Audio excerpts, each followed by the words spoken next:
May the 7th, birds arriving and on passage. This is yet another good month for bird watching, not only for bird song, but also sightings of rare birds on passage.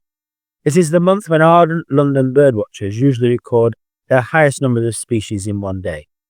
Over 150 different wild birds are regularly recorded over the whole month, some of which are great rarities. By mid-May, the last migrants will have arrived from southern Europe and Africa. Eager birdwatchers are anticipating their first sightings of spotted flycatcher, turtle dove, swift, nightjar, whitethroat, lesser whitethroat, redstart and cuckoo. Regular visits to major sites such as Barnes Wetland Centre, Rainham Marshes and the Staines Reservoirs could well be rewarded with a host of rarities, often just alone or in small numbers. A number of sandpipers, common, green and wood, terns, little Arctic and black, and gulls, Mediterranean, Iceland, glaucus, little yellow-legged and Caspian, are all regularly recorded in these habitats. It is also always worth looking skyward for ospreys, red kites, or even honey buzzards, as they can also pass over.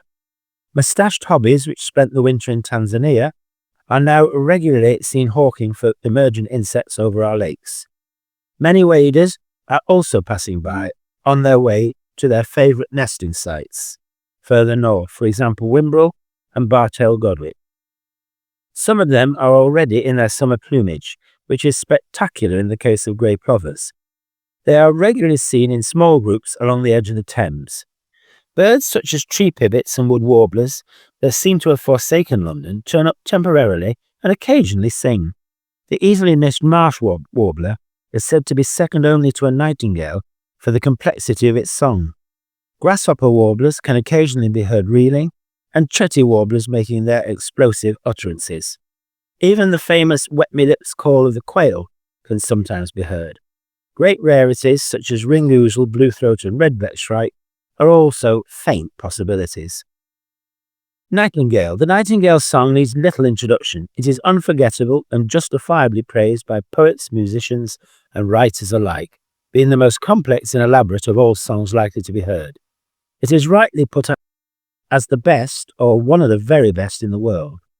Considering this, the amount of Londoners who have never heard one or cannot recognise the song is lamentable.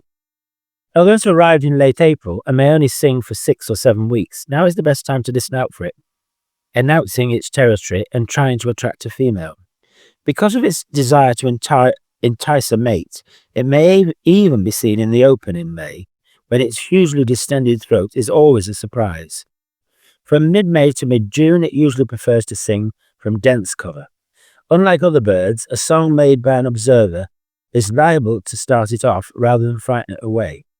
The song itself usually starts with a repeated jug-jug-jug, perhaps up to 30 of them, before a protracted, pure burst of rich, fluty notes.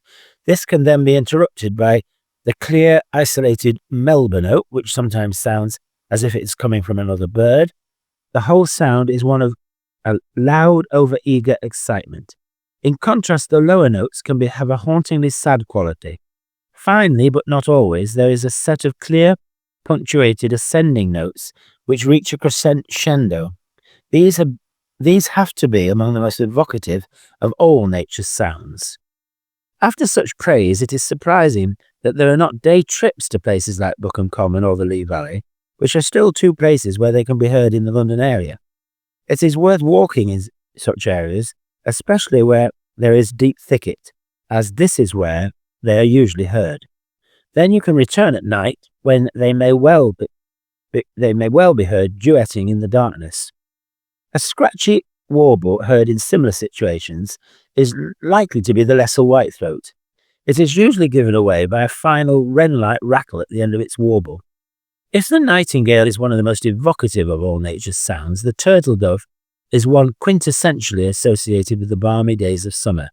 It has been described as the most languid, restful, and relaxing of all bird songs. This soporific crooning involves a repeated tur-tur-tur, from which its name was originally derived. It's a great sadness that